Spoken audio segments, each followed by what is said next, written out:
I first came to Cumbria in 1996 and I worked for Newton Rigg College, which was part of the University of Central Lancashire then, and I worked as a senior lecturer.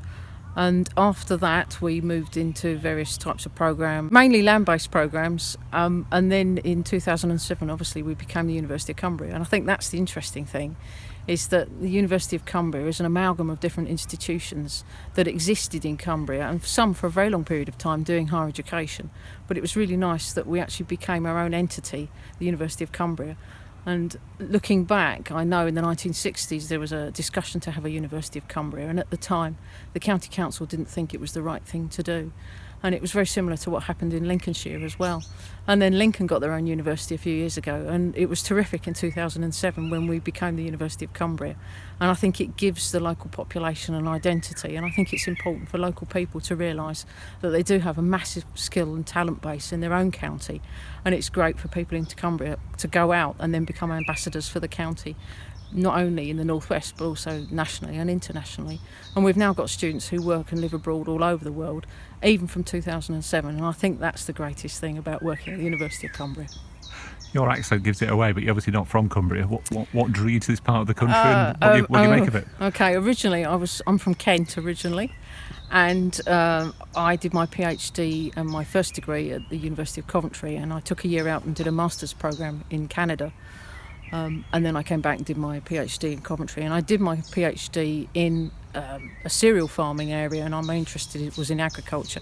And then I applied for a job in the north of England, and because I'd transferred from a cereal area to a pastoral area, I had to change my focus of my research, and so I've been interested in hill farming for the last 20 years, and that's what my biggest passion is. What about Cumbria? What do you think of how it's changed and you're linked to it? Because we were just talking about the research you've done.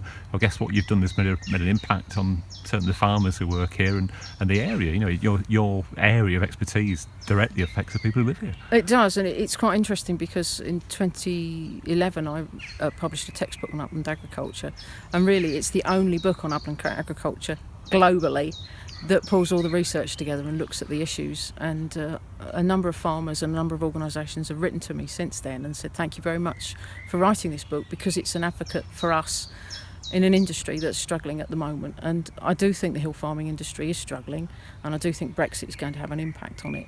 But at the end of the day, hill farmers will dig deep. They've always dug deep, and they've always reinvented themselves. And at the end of the day, most of the landscape you see in Cumbria is a product of hill farming, and needs to continue to be a product of hill farming for the future. Great stuff. And just final thought, perhaps for the 10th anniversary, I've been looking forward to the future. What's your plans with your department in particular, and what effect do you think it'll have on the university and on Cumbria? Well, hopefully in the Department of Science, Natural Resources and Outdoor Studies, what we'd like to do here is we'd like to diversify our course base, and we're starting geography in 2017, and I think that's going to be really key to allowing us to expand into new areas.